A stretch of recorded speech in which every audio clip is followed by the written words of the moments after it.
હું આજે જ વિચાર કરતી હતી કે હું શું વાત કરીશ. મારે શરૂઆત એક એવી વાતથી કરવી છે કે જે મારી પોતાની જિંદગીની વાત છે. હું એક જ દીકરી મારા મા બાપની, અમારું 3 જ જણનો પરિવાર. મારા પપ્પાને બહુ માણસો ગમે નહીં, અમે બહુ બહાર જઈએ નહીં, અમારી સાથે કોઈ બહુ એવા સંબંધો નહીં. પરણીને ગઈ તો એટલો બધો મોટો પરિવાર કે એમ કે ખાલી ઘરના લોકો જમવાના છે તો 35 જણા ભેગા થઈ જાય.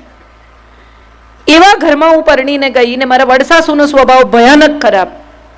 મારા સાસુ બિચારા સતત એમને સાંભળે, મને તો કંઈ કહે નહીં પણ એમને કહે ને. એક દિવસ મારાથી કહેવાઈ ગયું મમ્મીને કે તમે કેમ જવાબ નથી આપતા, ખોટે ખોટા હેરાન થાવ છો, એકવાર કહો તો ખરા. અને ત્યારે મમ્મીએ મને બહુ સરસ વાત કહી કે હું તો પરણીને આવીને ત્યારેથી મેં ફોન મૂકી દીધો છે, એકલા જ બોલે છે. આપણે બધા અજાણતા જ સામેના માણસને એ કરવા દઈએ છીએ જે એની ઈચ્છા છે. એ તમને ગુસ્સે કરવા માંગે તો એ તમને ગુસ્સે કરી શકે. એવી છૂટ કોણ આપે છે? આપણે જ આપીએ છીએ. સામેના માણસને આપણે અધિકાર આપીએ છીએ કે આપણને જે એની ઈચ્છા હોય એ પ્રમાણે નચાવે. એ ઈચ્છે તો આપણે સુખી, એ ઈચ્છે તો આપણે દુઃખી, એ કહે તો આપણે રૂપાળા, એ કહે તો આપણે ખરાબ. ટીવીમાં કેટલી બહેનો અહીંયા ટીવી જુએ છે, એમાં તો હાથ ઊંચો કરો ડર્યા વગર. Very good. મને એક વાત કહો કે ટીવીમાં જે જાહેરાતો આવે છે શેની આવે છે? ગોરા થાવ, પાતળા થાવ, વાળ કાળા રાખો, ચામડી ટાઈટ કરો, યંગ દેખાઓ, યુવાન દેખાઓ, એ સિવાયની કોઈ જાહેરાત આપણે જોઈએ છે? આપણને એવું જ શીખવવામાં આવે છે કે જો આપણે રૂપાળા છીએ તો જ આપણને કોઈ માણસ પસંદ કરશે અથવા આપણે કોઈને ગમીશું. આપણે જ્યારે શબ્દ વાપરીએ છીએ ત્યારે કયો વાપરીએ છીએ? છોકરી જોવા જાય છે. 10-10 રૂપિયાની ટિકિટ રાખવી જોઈએ મા બાપે જો જોવા આવતા હોય તો. હા કે ના? તમે વિચાર કરો કે છોકરી જોવા આવે એટલે મા બાપ પણ છોકરીને રૂપાળી કરીને, તૈયાર કરીને, ફેશિયલ કરાવીને, એને વાળ સીધા કરાવીને, બ્યુટી પાર્લરમાં મોકલીને રજૂ કરે. રોજ 24 કલાક સાસરે ગયા પછી આવી દેખાવાની છે? હા કે ના? તો શું કામ એને એવી બનાવીને રજૂ કરો છો જેવી એ છે નહીં? સાદી સીધી સરસ છોકરી, પ્રેમાળ, ખુલ્લું હસી શકે. સાવ નાની હોય ત્યારથી એને શીખવે જોરથી હસવાનું નહીં, કોઈની સાથે આમ વાત નહીં કરવાની, પગ નીચા રાખીને બેસ. આવું કશું પણ આપણે આપણા દીકરાને શીખવીએ છીએ? જોરથી હસવાનું નહીં, સ્ત્રી સાથે આમ નહીં, છોકરીની મજાક નહીં કરવાની, છોકરી સાથે આવી રીતે નહીં વર્તવાનું, આવું કંઈ આપણે આપણા દીકરાને શીખવતા નથી. કેટલી બધી મમ્મીઓ આજના જમાનામાં એવું કહે છે કે અમે દીકરીને દીકરાની જેમ મોટી કરીએ છીએ, કહે છે. પણ કોઈ મમ્મી એવું કહે છે કે હું દીકરાને દીકરીની જેમ મોટો કરું છું? કેમ? દીકરો 1 કપ ચા બનાવી લે, કે દીકરો 2 વાસણ ઘસી લે, કે દીકરો ઘરમાં પોતાનો પલંગ સરખો કરી લે, કે પોતાનું કબાટ સરખું કરી લે, આવું કેમ આપણે ન શીખવીએ? એની પત્ની પર થોડોક બોજ ઓછો થાય એવું જે સાસુ શીખવે ને એને એની પત્ની ખૂબ ખૂબ ખૂબ આશીર્વાદ આપે. હા કે ના? હા પાડો જો, પડતા કઈ નથી. બધા અહીંયા આવ્યા છે, સાંભળશે મને, પુરુષોત્તમભાઈ ને, બાપુને. બહુ સારું બોલ્યા હો, આટલું કહેશે, જમશે ને ઘેર જશે. હા કે ના? હા કે છે, બોલો. હા કહો છો? ના તો પાડો કમસે કમ. ભલે નહીં કરતા મારું કહ્યું પણ ના તો પાડો. મોઢે જ હા કહો છો. મારે જે વાત તમને કહેવી છે ને એ છે, બહુ બધા લોકો તમને શાસ્ત્રોની વાત કરશે, બીજી વાત કરશે. મારે તો એ કહેવું છે કે દીકરી આપણા ઘરમાં જન્મે ને ત્યારથી જ તમે જુઓ, પિતાના ઘરમાં દીકરી જન્મે ને ત્યારથી ભલભલા ભારાડી હોય ને એ નરમ થઈ જાય. આ જોયા છે તમે આવું? કે તમને ખબર પડે કે માણસ ઢીલો થઈ ગયો ઘરમાં દીકરી જન્મી. એનું કારણ એ નથી કે એને દીકરીને પાર્કે ઘેર મોકલવાની છે, એનું માથું નીચે થવાનું છે, એને આમ કરવાનું છે. એનું કારણ એ છે કે દીકરી પોતે જ એક કોમળતા છે. નાની 2, 2.5, 3 વર્ષની દીકરી આમ ભાલ કરે ને પપ્પાને, 1-2 દિવસની દાઢી ન કરી હોય અને દીકરીનો હાથ ફરે ને તો પપ્પાને બીક લાગે કે આ બિચારીના હાથ છોલાશે, એ બીકે દાઢી કરતા થઈ જાય. વાલ કરે, એના ગાલ એટલા કૂણા હોય કે એમ થાય કે ના ના ના, આપણે જરા એની પાસે જઈએ તો ચોખ્ખા થઈને જઈએ, જરા વધુ કૂણા થઈએ. દીકરી ઘરમાં આવે ને ત્યારથી પિતાને કૂણા કરી નાખે. 2.5 કિલોનું બંડલ પિતાના હાથમાં મૂકે ને આમ લપેટેલું, ત્યારથી જ ક્યાંક કશેક પિતાની અંદર કશું કોમળ થઈ જાય. દીકરી જ્યાં સુધી ઘરમાં હોય ત્યાં સુધી તમે જુઓ એટલું બધું સરસ વાતાવરણ હોય. નાની 3 વર્ષની દીકરીને તમે ઢીંગલી આપો, એને શીખવવું ના પડે કે માં કેમ બનવાનું, એ આમ જ ઉપાડે ઢીંગલીને. કોઈ જોઈ છે આમ પગથી ઉંચકે ગોળ ગોળ ફેરવે એવી દીકરી? અને 3 વર્ષના દીકરાને આપી જુઓ ઢીંગલી, પહેલા પગ કાઢે, પછી હાથ કાઢે, કાતર બાતર આવે તો વાળ કાપી નાખે, પગની જગ્યા હાથ ભરાવે, હાથની જગ્યા પગ ભરાવે, પછી જુએ કે આ નવી જાતનું પ્રાણી કેવું લાગે છે. આમાં કોઈ સારું કે ખરાબ નથી, આ કુદરતે બનાવેલા 2 જુદા લોકો છે. હું બહુ બધી હમણાંથી સ્ત્રીઓને મળું છું જે લોકો એવું કહે કે અમારે કેમ કરવાનું, ત્યારે મારી પાસે જવાબ એ છે કે જેને આવડે છે ને એણે કરવાનું. આપણી પાસે ક્ષમા છે, આપણી પાસે મમતા છે, દયા છે, વાલ છે, સ્નેહ છે, આપવાની તાકાત છે. તમે કોઈ એવી માં જોઈ છે જગતમાં કે જેણે 2 જ રોટલી કે રોટલા બનાવ્યા હોય, બચ્ચું એવું કહીને ગયું હોય કે આજે હું જમવાના નથી, બહાર જમીશ, બહાર મારા મિત્રને ત્યાં જવાનો છું, મારી બેનપણીને ત્યાં જવાની છું, અને એકદમ પાછી આવે દીકરી કે દીકરો અને એમ પૂછે કે ખાવાનું છે? તો કોઈ માં એવી છે તમે જોઈ કે જે એમ કે 2 જ રોટલી જો મારી છે, તરત જ એમ કે તું ખાઈ જા, હા કે ના? તો એનો અર્થ એમ થયો કે માં જો ખાવામાં એ પોતાનો સ્વાર્થ નથી જોતી તો બીજા તો શેમાં જુએ? એક માં દીકરા માટે, પોતાની દીકરી માટે જુદી છે, અને એ જ માં પોતાના જમાઈ માટે અને પોતાની વહુ માટે જુદી છે. ઓછી થઈ જાય જમાઈ આવે તો, સુઈ ખવડાવી દઈએ ને સુઈ કરી દઈએ ને કેટલું કરી નાખીએ, અને વહુ આવે એ પછીનો સ્વભાવ જ આખો બદલાઈ જાય. ખરી વાત કે ખોટી વાત? બધા આમ કરે પણ કોઈ બોલતું નથી. દીકરી નો વર આવે તો આપણને એમ થાય કે આપણે સુઈ એને આગતા સ્વાગતા કરીએ ને આપણે એને પ્રેમ કરીએ ને સુઈ જમાડી દઈએ. કેમ? તો કે આપણી દીકરી એના ઘેર રહે છે, આપણે એને સાચવીશું તો એ આપણી દીકરીને સાચવશે. સ્વાર્થ છે. પણ એક છોકરી જે બધું છોડીને આવી છે, એની અટક બદલાઈ ગઈ. ગઈકાલે 8 વાગે ઉઠતી હતી, એક રાતમાં સવારે 6:30 ઉઠવા માંડી. એ આપણને ખુશ કરવાનો ગમે એટલો પ્રયત્ન કરે, પણ આપણે એકદમ દુર્લભ દેવતા, આપણે ખુશ થઈએ નહીં. દરેક વાતમાં ક્યાંક ને ક્યાં ભૂલ ગોતી કાઢવી. એને સાફ કરેલો પ્લેટફોર્મ ફરી સાફ કરવો, વેતા નથી, આવડતું નથી, ધીરી છે, આવી છે. બાપુ એક બહુ સરસ વાર્તા કહે છે, મને બહુ ગમે છે એ વાર્તા. હું એમની હાજરીમાં તમને આજે કહું કે એક સાસુમાં હતા, એને ત્યાં વહુ પરણીને આવી. વહુને ઘરે સવારે શિરામણનો રિવાજ, સવારે ખાય. અહીંયા કોઈ સવારે ખાય નહીં, મા દીકરો એકલા રહે. રાતના જમ્યા એ પછી સીધું લંચમાં ખાવાનું બપોરનું. તો થોડા દિવસ તો ચાલ્યું, પછી વહુને એમ થયું કે આ તો આમ તો નહીં જીવાય, રોજ સવારે ભૂખ લાગે ને છેક જમવા સુધી રાહ જોવાની. એટલે રાત્રે રોટલો ભાખરી ચોરી લે, ઘંટીની નીચે છુપાવી દે. સવારે દળવા બેસે ત્યારે ધીમે ધીમે ખાય. એક દિવસ સાસુમાં વહેલા ઉઠી ગયા, એ દળવા બેસી ગયા. એને જોયું કે આ તો ઘંટીની નીચે વાડકી છુપાવેલી છે ને એમાં તો ભાખરી છે. એને થયું અરે બિચારી લુખ્ખી ભાખરી ખાય છે. બીજા દિવસથી ગોળ મૂકવા માંડ્યા કે હશે બિચારી, કહી નથી શકતી ને. વહુને એમ થયું મારો વર જ મૂકતો હોય ને, આટલું વાલ તો બીજું કોઈ કરે જ નહીં, સાસુ તો સારી હોય જ નહીં. એટલે એને બી વળી એના વરને એમ કે અરે વાહ કેટલું સરસ. વરને એમ થયું કે હશે જે વાતે ખુશ થઈએ, છોડો ને. થોડા દિવસ નહીં, થોડા વરસ આવું ચાલ્યું. વહુને ઘેર વહુ આવી. હવે માની આંખો ઝાંખી થઈ ગઈ છે, બહુ સરસ દેખાતું નથી. અને માં પોતાની વહુને પૂછે છે, જે હવે સાસુ થઈ ગઈ છે, કે બેટા તારી વહુ કેવી છે? તો કે બા આમ તો સારી છે, પણ કામકાજે મોળી છે. એટલે જે વડ સાસુ છે એમણે કીધું કે બેટા ગોળ નાખ તો ગળી થશે, મેં બહુ વરસ નાખ્યો છે. એમ કોઈ ગળ્યું થતું નથી, ગોળ નાખવો પડે છે. જેણે ગળ્યું ખાવું હોય ને એને.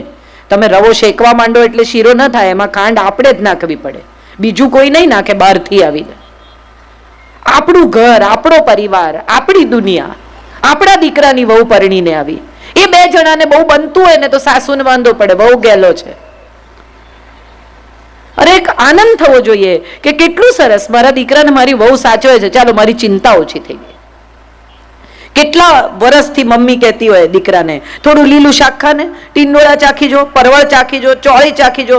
દીકરો અડે નહીં, ના મારે નથી ખાવું. પછી વહુ પરણીને આવે અને એ ટીંડોળા સમારતી હોય ને ત્યારે જ સાસુ કે નહીં ખાય. પણ પેલો આવે જમવા બપોરે ને ફટાફટ 4 રોટલી જોડે શાક ખાઈ જાય. સાસુને પડે વાંધો કે મારે કીધે ન ખાધું. ખરેખર તો આનંદ થવો જોઈએ કે 25 વર્ષમાં જે કામ તમે ન કરી શક્યા એને 25 મિનિટમાં કરી નાખ્યું. હા કે ના? પણ વાંધો શું પડે? મારે કીધે ન ખાધું. એક સાસુમાં મંદિરથી પાછા આવતા હતા, એને રસ્તામાં ભિક્ષુક મળ્યા. એ ભિક્ષુકને જોઈને સાસુમાએ પૂછ્યું કે કેમ આજે ખાલી હાથે? તો કે ભાભી એ બહુએ ના પાડી તમારી કે ઘરમાં કાંઈ નથી. સાસુ કે એને ના પાડી, ચાલ મારી સાથે. આખી ગલી તડકામાં ક્રોસ કરાવીને ચાલીને છેક પેલી બાજુ લઈ ગયા કે ઉભો રે. અંદર ગયા, બહાર આવ્યા ને કે કઈ નથી, જા. અરે કે આટલું બધું ચાલીને તમે મને પાછો લાવ્યા ને હવે મને પૂછો છો કે કઈ નથી એવું કહો છો? સાસુ કે ના પાડનારી એ કોણ? હું બેઠી છું. એ ક્યાંથી ના પાડે? ના પાડવાની હશે તોય હું જ પાડીશ. આવી સાસુની વચ્ચે આ બધા સોપો જે પડી ગયો છે, બધાને ખબર છે કે આ અમારી વાત છે. હસી નાખો. જિંદગી છે ને મજા કરવાની ચીજ છે. આપણે બધાએ જિંદગીને બહુ ભારમાં જીવવાનું શરૂ કર્યું છે. દરેક સાસુને બીક છે કે મારી બહુ પરણીને આવશે અને જો હું થોડીક પણ છૂટછાટ આપીશ તો માથે ચડી બેસશે. કોઈ માથે ચડતું નથી. અને બીજી એક બહુ જ મહત્વની વાત જે આપણા શાસ્ત્રોએ, આપણા સમાજે એક જુદા પ્રકારની વાત શરૂ કરી છે કે દીકરી બનાવીને રાખો, દીકરી બનાવીને રાખો. ના, દીકરી નહીં બને એ નક્કી જ છે. દીકરી જેટલી વાલી છે એટલી વહુ ન જ હોય એ બહુ સ્વાભાવિક પણ છે અને આપણે એવું કરવાની જરૂર નથી. વહુને વહુની જેમ જ રાખો, પણ વહુ ગૃહલક્ષ્મી છે એ યાદ રાખો. પુરુષ તો ધન કમાઈને લાવે, એનું લક્ષ્મીમાં રૂપાંતર તો ઘરમાં આવેલી દીકરી કરે છે. પૈસા કમાઈને આવે એથી ઘર નથી ચાલતું. ઘર ચલાવનારી તો તમે લઈને આવ્યા છો એ છે. આપણે બધા જ અજાણતા જ આપણી દીકરીને એટલી સરસ રીતે ઉછેરવાનો હવે તો પ્રયત્ન કરીએ છીએ. અમુક જાતની છૂટ આપીએ, અમુક રીતે મોટી કરીએ, એને ભણાવીએ, ગણાવીએ, આગળ વધારીએ. અને પછી જ્યારે પરણાવવાની આવે ત્યારે દરેક મા બાપ એવું ઘર ગોતે કે જ્યાં એને એવી છૂટ મળે. મા બાપ ઘર જોવા જાય ને ત્યારે પાછા આવીને કે 6 એસી છે ઘરમાં, 2 ગાડી છે ઘરમાં. આ સુખ નથી, આ સગવડ છે.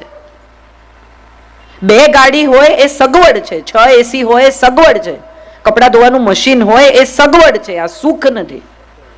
સુખ તો એ છે કે 2 જણાને એકબીજા સાથે સાંજે અડધો કલાક વાત કર્યા વિના ન ચાલે. સાંજના છેડે ભલે 11 વાગે આવે પણ 5 મિનિટ, 10 મિનિટ, 15 મિનિટ એની પત્ની સાથે વાત કરે. દિવસમાં 1 કલાક એને એવો ફાળવે કે બોલ તારે શું કેવું છે? બહાર જવું છે? આંટો મારવા લઈ જવું? ચાલવા જવું છે? ગમે તેટલા પૈસા કમાશે પણ વાપરવાનો સમય નહીં હોય ને તો એ દાંપત્ય ક્યારેય સુખી નહીં થાય. મારા એક મિત્ર છે, હંમેશા એવું કહે છે કે મારે 100 કરોડ રૂપિયા જોઈએ, મારે 100 કરોડ રૂપિયા જોઈએ. એક દિવસ મેં એને પૂછ્યું, મેં કીધું તારે શું કામ જોઈએ 100 કરોડ? ચાલ હિસાબ કરીએ. બિલ્ડર છે એટલે કે મારે અમદાવાદમાં સુપર બંગલો બાંધવો છે. મેં કીધું 25 કરોડ રૂપિયા. ચાલ પછી? તો મને કે મારે પત્નીને દુનિયા બતાવી છે બિઝનેસ ક્લાસમાં. મેં કીધું બહુ સરસ, 5 બીજા. ચાલ પછી 30. તો કે મારે છોકરાઓને સારામાં સારી ફોરેન યુનિવર્સિટીમાં ભણાવવા છે. ચલ 5 બીજા. 35 પછી? તો કે પછી વૃદ્ધાવસ્થા માટે બી કંઈ જોઈએ. તો મેં કીધું ચાલ 40 પછી? 40 એની પાસે આજે પણ છે પણ પેલા 60 કમાવાના ચક્કરમાં વાપરશે નહીં. અને પત્નીના ઘૂંટણ જતા રહેશે ને ત્યારે એને માનસરોવર ને બદ્રી કેદાર લઈ જશે. આજે હમણાં જે કરવાનું છે ને એ આપણે કરી લેવાનું છે. કોઈ કે એટલે આપણે રૂપાળા, કોઈ કે એટલે આપણે સરસ, કોઈ કે એટલે આપણી રસોઈ સરસ. ઘરમાં મહેમાન જમવા આવ્યા હોય ને પતિના મિત્ર આવ્યા હોય એટલે પત્ની કે જમવા બેસે ત્યારે કે ભાભી તમારી દાળ બહુ સરસ, એટલે તરત કે એમને કહો. એમને શું કહેવાનું?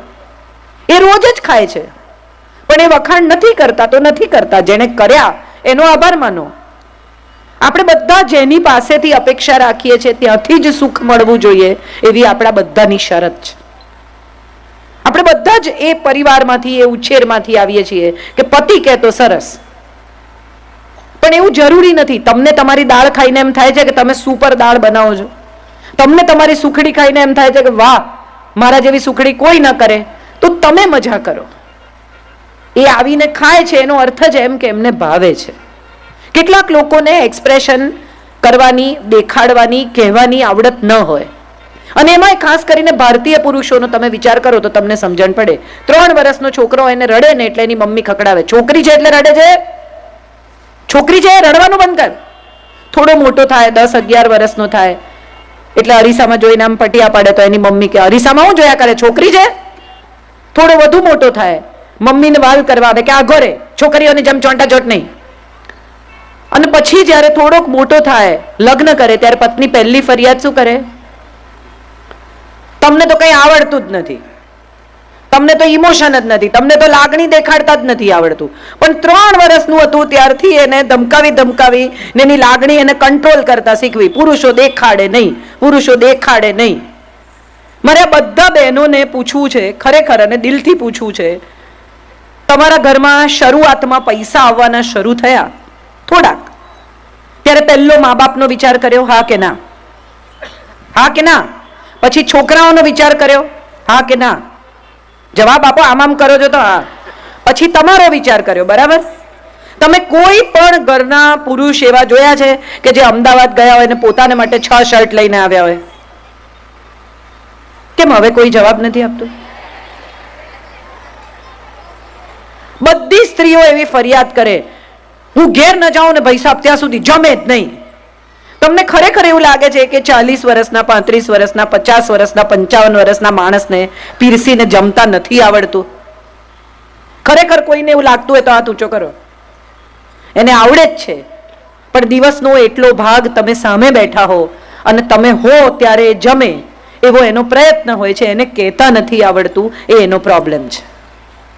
આપણે બધા જ શબ્દોમાં ના સાંભળીએ ને ત્યાં સુધી આપણને સમજણ નથી પડતી. એમની આંખમાં દેખાતો સ્નેહ, એમના સ્વભાવમાં દેખાતી અમુક પ્રકારની રુજુતા, લાગણી, એ આપણને નથી દેખાતી. હમણાં જ એક મારી બેનપણી મને કહેતી હતી કે એની દીકરી પરણીને ગઈ છે અને બધા બેઠા હોય, વાતો કરતા હોય, મજા કરતા હોય, ત્યારે અચાનક દીકરાના ફાધર, એના સસરા આવે ને એને ખભે હાથ ફેરવીને કે બેટા તું સુખી છે ને? લગભગ દર અઠવાડિયે એકાદ વાર આ સવાલ એ પૂછે.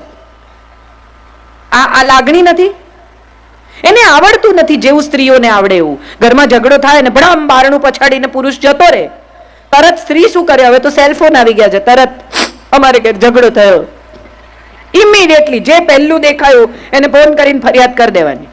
પુરુષ સવારથી એ ધુમાડો છાતીમાં લઈને નીકળે, એ સાંજ સુધી અંદર રહે. એ 4 મિત્રોને ફોન કરીને કહેતા નથી કે અમારે ઘેર ઝઘડો થયો. કે છે? બધા આમ કરે છે, કોઈ બોલતું નથી. નથી કહેતા ને? નથી કહેતા એટલા જ માટે એમને ડાયાબિટીસ થાય છે, એમને બ્લડ પ્રેશર થાય છે, એમના વાળ વહેલા ખરી જાય છે. આ વૈજ્ઞાનિક સત્યો છે. જો ઘરમાં સુખ જોઈતું હોય ને તો સૌથી પહેલી ઘરમાં શાંતિ જોઈએ.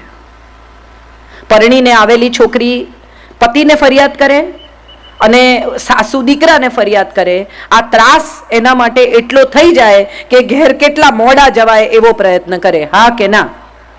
હા, હા પાડે છે બધા. નહીં કરીએ એવો વિચાર આવે છે ક્યાંક? હા કે ના? એમાં આ નથી પાડતા. આપણે બધા આપણી દીકરીનું સુખ ઈચ્છીએ છીએ. આપણે બધાને એમ છે કે આપણી દીકરી સુખી થાય, સારે ઘેર જાય, એની સાસુ એ બહુ સારી, એને તો બધું પહેરવાની છૂટ, એના ઘરમાં બધું પહેરવા દે, પંજાબી પહેરવા દે, પેન્ટ પણ પહેરવા દે. પણ અહીંયા આવેલી વહુને આપણે શું કહીએ છીએ? અમારે ઘરે સાડી જ પહેરવાની ભાઈ, અમારે ઘરે આ બધું નહીં ચાલે. કેમ આવા બે ન્યાય છે આપણા? કેમ આવા બે સ્ટાન્ડર્ડ્સ છે? કોઈકની વહુ થઈને ગયેલી દીકરીને છૂટ હોવી જોઈએ, પણ આપણી વહુ થઈને આવેલી દીકરીને કોઈ છૂટ નહીં આપવાની. કેમ આવા બે લેવલ ઉપર આપણે જિંદગી જીવીએ છીએ? આપણે બધાએ આ સમજવાનું છે. ગૃહ કલેશનું સૌથી મોટું કારણ જો કોઈ હોય ને તો એ બે માન્યતાનો સંઘર્ષ છે, બે પેઢીનો સંઘર્ષ છે. એક છોકરી જે હમણાં 70માં 80માં જન્મી છે, એના વિચારો અને જે સાસુ 1960માં જન્મી છે, એની પહેલા જન્મી છે, એના વિચારોમાં ફેરફાર હોય એ બહુ સ્વાભાવિક છે. 1960માં પથ્થર પર ચટણી વાટતા હતા, તમારા મમ્મી વાટતા હશે, આદુ મરચા કૂટીને દાળમાં નાખવાના. એ પછી મિક્સર આવ્યું, ફર દઈને બધા ઘરમાં મિક્સર છે. હવે મારી મમ્મી નવું મિક્સર લાવી તો અમે બધા ઉભા રહીને જોતા હતા કે અરે વાહ, આવું કેવું થઈ ગયું. અને હવેની વહુઓ છે તૈયાર ચટણી લાવે, પેકેટ કાપે, કાઢે, વાડકામાં પાણી નાખે ને ખવડાવે, અને સરસ મળે છે, ખરાબ નથી મળતી એ ચટણી. સવાલ એ છે કે ગઈકાલે તમે એક મોબાઈલ ખરીદ્યો, આઈફોન ખરીદ્યો, સેમસંગ ખરીદ્યો, નોકિયા ખરીદ્યો, 6 જ મહિનામાં એ ફોન કરતા સારો બીજો ફોન બજારમાં આવે છે, હા કે ના? તો તમને શું લાગે છે ભગવાને 1960માં જે મોડેલ બનાવ્યું અને 1990માં બનાવ્યું એમાં કઈ ફેરફાર જ નહીં કર્યો? અપગ્રેડ કરે કે ના કરે મોડેલ?